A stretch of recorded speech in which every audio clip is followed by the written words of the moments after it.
Welcome to Thrust, the Dance Made in Canada podcast. We're here to provide intimate insights into the perspectives of Canadian dance artists.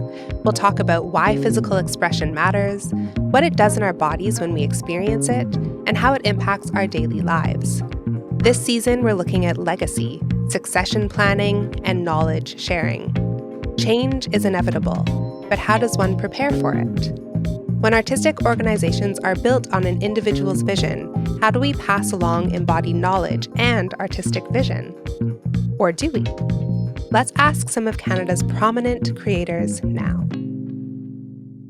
Penny Couchie is an arts leader, dancer, actor, choreographer, and community-engaged artist of Anishinaabe ancestry from Nipissing First Nation in Ontario. Penny is co-founder and co-artistic director of Admatagzi, an Indigenous multi-arts company based in her home community.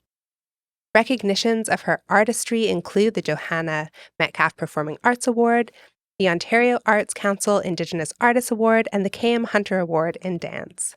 Her most recent choreographic endeavors have been presented in partnership with Spider Woman Theatre, National Arts Centre, Citadel and Compagnie, Harbourfront Centre, and Dumbley's Theatre. Penny is co-owner and operator of Big Medicine Studio, a 3,000 square foot facility dedicated to the creation, development, and exhibition of Indigenous performing and visual arts. Hi, Penny. Hi. It's so nice to be sitting here with you. In the conversations around legacy, you're somebody who feels connected to a version of my legacy, so this feels really special. Yeah, it's really great to be here. You, for the last 3 years, have been hosting a weekly elders lunch at your studio, at Big Medicine Studio. How did this come to be? When my husband and I and our children moved to Nipissing First Nation, we came together with my aunt, the late Carol Guppy, and another cultural knowledge keeper, Perry McLeod Shapagizik, and we formed on Matagse. And one of the first things that we did with the company was to do elders luncheons and to meet the elders in the community, to spend time with family members that we already knew and friends. So we used to do that in our living room. Hmm. And it was inspired by the wild tea parties that Perry McLeod Shabagizik used to do in the community. So yeah, so we did that for a number of years before the studio was built. And then once the studio was built and we had all this activity, we kind of let that go for a while. Then yeah, I felt it was time that we bring that back and really reconnect with the elders in the community and provide a place where we could share stories and conversations and good food and listen to what they feel is important and necessary to look at this time. One of the things that I've always admired in the way that you create spaces is that they're very intergenerational. And having these elder lunches, how does that find its way into your work? This past winter, we co-produced this festival on the ice. It's 2 weeks of art, dance, and visual arts, and music and theater on the ice on frozen Lake Nipissing. We co-produced that with the Whitewater Gallery and Near North Media Lab. We've been doing that for quite a number of years now. But with the elders' luncheons, we asked them, we've been working on this project called All My Rations. Mm. And with the elders, looking at all kinds of themes around what we've inherited, what we want to pass on, what we want to pick up so that we can pass it on. So, what we did was we transcribed those stories and they brought in old photos. And we had one of the visual artists that work with us, Sherry Guppy, she visually transcribed the stories. And so we had an Wow. ice shack, and all those stories and visuals and pictures were all inside the ice shack. So you could go in the ice shack, and when people came along, we'd share stories and we'd talk about what was inside, what was on the walls inside the ice shack, and then people would share their own stories. Mm. So, yeah, so the elders, they participate in our in our workshops. They come out for performances, and we have all kinds of plans with them for future art making.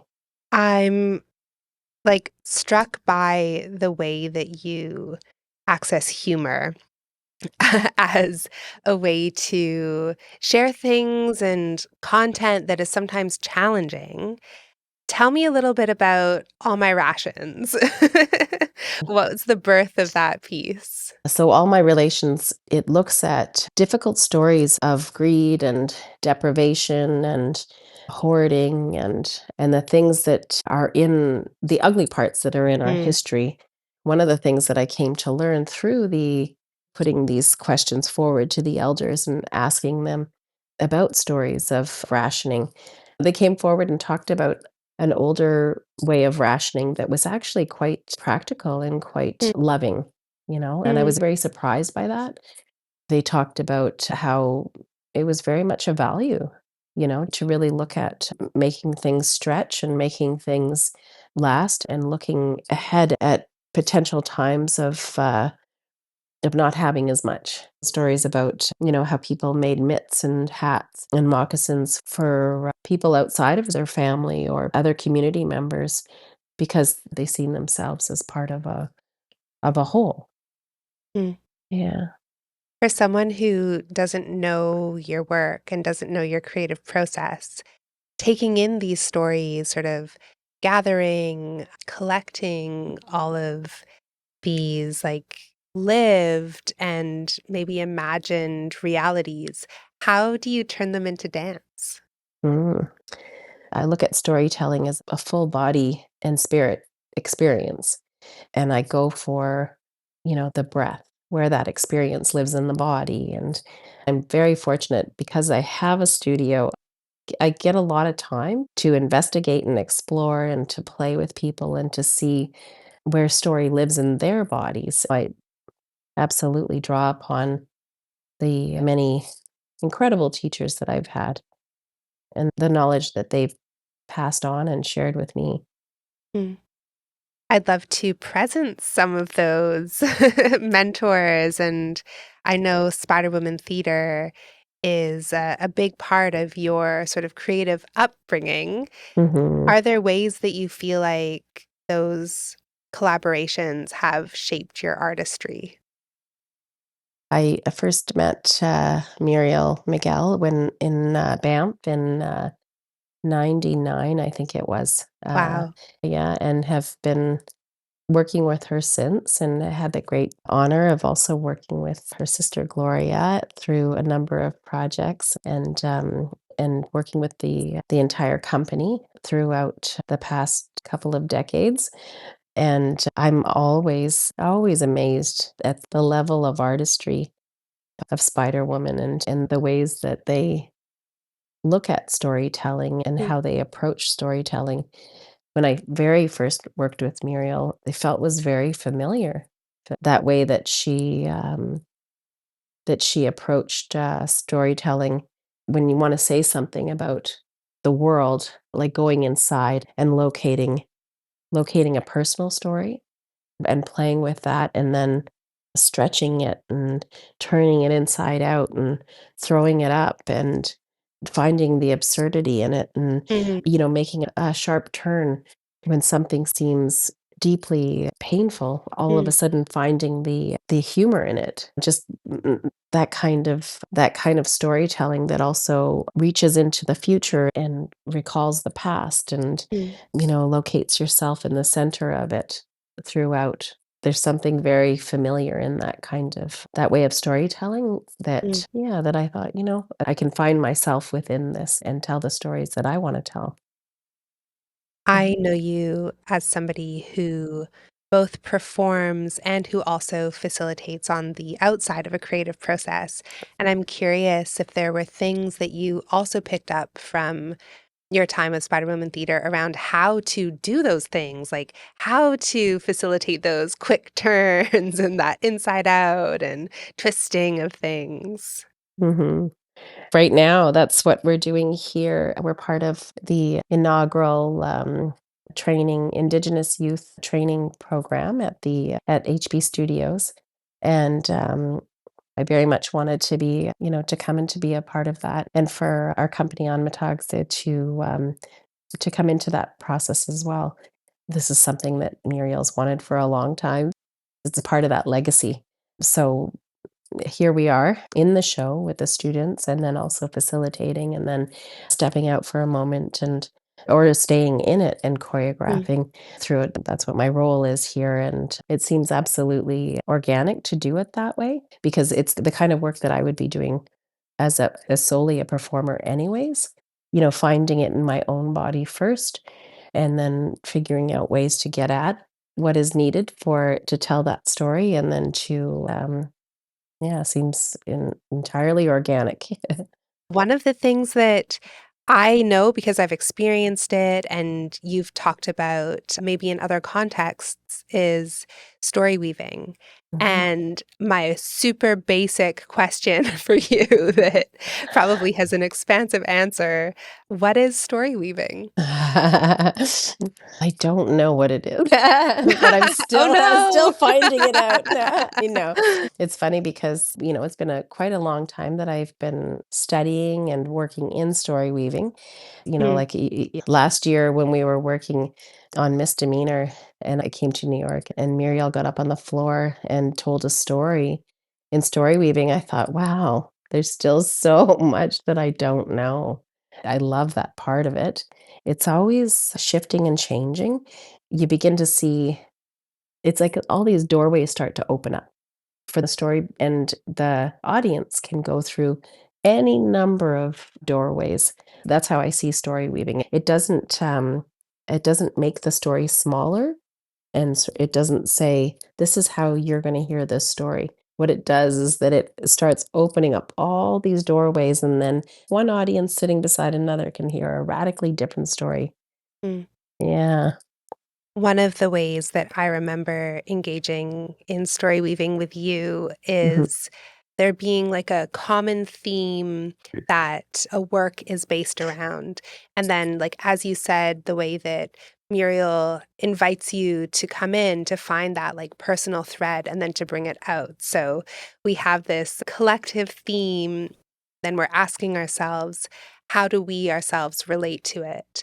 And then that is the story that we all weave together. Mhm. So we're hearing little bits of everyone's experiences inside of that that held overarching theme. What would you add to that if somebody was like, "And then what? And what else? And how does it look?" She'll start with the question of what are your druthers? And, someone might say, well, I want to talk about nightmares and I want to Mm. talk about love and I want to talk about dreams and I want to talk about, so, Yeah, I there's all always these wanna talk about. yeah, exactly. It doesn't necessarily start with a theme. Sometimes it Mm, does, sometimes it does, but, sometimes it doesn't, and it's this process of bumping up these seemingly completely different stories and putting them beside one another that starts to reveal the essence mm, of those stories. But if you put that story up against another one, you would see something different. You'd see something mm. completely different in that story. And that's the beauty and the magic of story weaving is that we get to hear our stories in a completely different way. One of the things that I felt so affirming when I first worked with you was that invitation to be my authentic self, that I Yeah. could bring those stories and myself Yeah. into the work because so much of my modern contemporary dance training told me that I couldn't do that or that wasn't there wasn't space for that. Yeah. And what a delightful way to engage artists and to like I think about that kind of legacy because I see it reflected in my work and the work that I make, and it's such a beautiful value that I can see its lineage. And that's the kind of experience that I had. Coming to story weaving was also that feeling like, wow, I get to tell my story. Mm. It felt incredibly liberating and incredibly identity affirming. And, even to this day, I'm here on stage with these other youth that are Some are studying theater, some are not in theater at all. They just they wanna learn storytelling, Mm. in this methodology, and I'm on stage and I'm exploring, yeah, like, I'm exploring the, um the question of who do I pass this bundle to Mm. that I was asked to hang on to when my aunt passed, Mm. and Yeah. that's the question that I'm putting on stage, is putting, "Who do I pass this bundle to?" Yeah, and likely not just on stage, but who do Yeah, you pass this bundle to? yeah. Because to come back to your story for a moment, Mhm, mhm. your world has changed. You have a grandchild. Yes, I do. Has this idea of this bundle that you're passing on been impacted by this sort of new stage of Mhm. life for you? Yeah, for sure. My, granddaughter, Minwashka, was, born in, um, last year, July Mm. 14th, and, That's my birthday. yeah, yeah, yeah, okay. No Yeah, so way. you share a birthday with my granddaughter. Cancer baby. Oh my Yeah, goodness, I need to yeah. meet her. Yes. Oh, that's so Ah, special. sweet. Yeah, very sweet. I mean, we just adore her, obviously. I'm always asking myself, like the ways that I was trained. I come from a Western dance Mm, training, in addition to powwow, in addition to, both my parents are artisans. My work, it crosses customary and traditional arts and contemporary and intergenerational, and I pull from all of that when I'm teaching or when I'm creating work or when I'm performing. I constantly have to ask myself if I'm needlessly, like, stifling the work. mm, Yeah, if my vision is being blocked in a work or when I'm teaching, like, do I need to let go? Like, where do I need to let go? Where do I need to hang on? What is needed in this moment? Times when we have to stop and acknowledge that there's a hungry baby in the room, mm, or, like, we have to slow down and not be pushing so hard because there are elders in the room mm, who need care, they need time to come into the room, or they need assistance. Like, all the life that's happening, I don't, yeah, I don't want to ignore it. I don't mm, want to plow over it because we've got work to do. I want to acknowledge that when we're working with story, our stories, they live in the community. Like, our stories, they belong to everyone, mm, and so it only makes sense to invite everyone into the room, mm, and to hear from everyone when we're looking at those stories. Otherwise, for myself, I feel like there's a very narrow telling of mm. that story. So having a new little one in our lives, has kind of uh, changed the way that the speed at with which I'm working, or what I need to pay attention to, and that's a very special thing. I think, like, it's not just artistic, it's familial as well.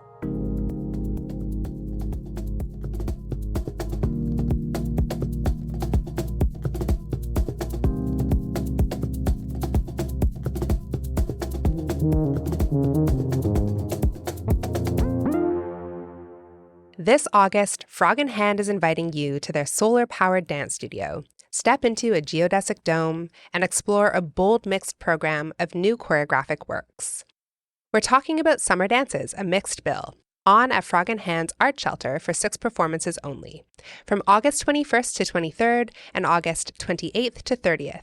Dive into a collection of rigorously physical, simply delicious choreographic works created and performed by the dancers of Frog in Hand. Sit under the stars, kick back, and enjoy a journey through fun, physical, and thought-provoking contemporary dance. Tickets on sale now at Eventbrite. Just search Summer Dances a Mixed Bill or visit froginhand.com. 3 ticket prices are available starting at just $15. Come experience what's growing at the Dome.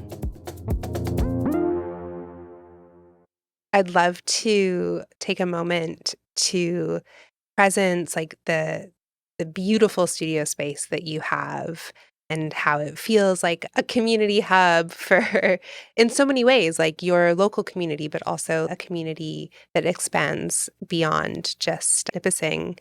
And do you have a like thinking about legacy, do you have a vision for the future of Big Medicine Studio? I think the vision for the future would be that I'm surprised by what goes on in there. That it continues to grow legs of its own and that people continue to feel excited about ways that they're using the space. Right now, while I'm away, my husband, Sid Bob, is at home and they're doing powwow workshops in the schools right now. So the youth have been staying after school hours and working on regalia and then Mm. practicing in the studio. And, so that's very exciting that this is a place that they want to use. Recently, a woman in the community came forward and asked if we could host a sweetwater ceremony, so a maple Mm. syrup ceremony in the studio. And this is one that hasn't been around at the area for quite some time. So I hope that just keeps continuing, that people feel empowered to come forward and say, you know what, this is a good place for this. And this is what I would Yeah. like to do. You've talked in the past about this idea of taking your place in a Mhm. circle, like stepping into responsibility. How is that sitting with you today in this moment? What does that mean to you? Mhm. My late mother-in-law, Lee Miracle, she was the one that really talked to me about that, about taking my place in the circle and not standing outside of the circle and waiting for an invitation, but to stand firmly on my own 2 feet. My mom's also always been there talking to me about that. I think as I get older, that continuously shifts and changes because then, you know, I'll think that I've just found out what my role is and what my Mm. job is and what I'm supposed to be doing in the world. And then something happens and I think, oh, wait, I'm meant to step forward right now. I'll have to find my way there. So it's not a comfortable place that I find Mhm. myself in. It's something that's always shifting and changing, and I always have to keep listening and keep watching and seeing what's going on and then go, "Ah, okay. I'm not standing. I'm not taking my place in that circle. I have to make sure that I do." Yeah, that we all do. Do you ever think about spaces that you're carving out for others in a circle? Say, for instance, this project that I'm working on right now with Spider Woman Theater.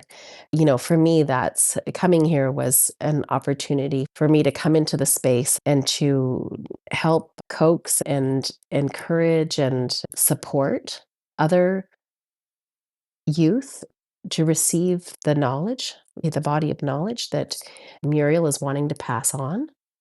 So it happens in that way. That's something that happens in the studio back home quite a bit with different elders or my parents, the things that they want to pass on and saying, okay, let's make the space for this. Let's hold the space for this. Let's, help make it easier for them to bring forward that cultural knowledge that they're wanting to share. I think about that a lot. Mm. Yeah. My last question for you is it's sort of connected to language because like this podcast season, the words that I keep throwing around are like legacy, succession planning, and like I also talk about knowledge sharing and Mhm. there's an expansion or like embodied knowledge. But if you were to define like succession and legacy and these like big words from your lived experience, how would you articulate it? Mm. Well, it's funny because like in this project that I'm doing right now, I mentioned before about this story that I brought forward about this bundle and this Mhm. idea that because I when my aunt passed away, it was her grandchildren and her son that had asked me to hang on to her bundle for her. Mm. And I said, "Yeah, I'll hang on to it and I'll feast it. I'll bring it out and feast it and hang on to it and listen and wait and, eh, you know, try to receive or be open to who this bundle is meant to go to." And throughout this process, while I was exploring and investigating, one of the things that I was looking at was that this is not my bundle. I have my own bundle. I have these things that are passed to me that I'm meant to pass on. And it's always this process of listening and waiting and using these things because they're not given to us to just tuck away somewhere Mm. and they're meant to do good work in the world. I have things in my bundle to facilitate bringing people together so that we can figure out this together. I don't have to carry the weight of this question on my own. This is something that we can figure out as a family. And Mm. that is why I'm hanging on. Like that's why I have the items that I have in my bundle.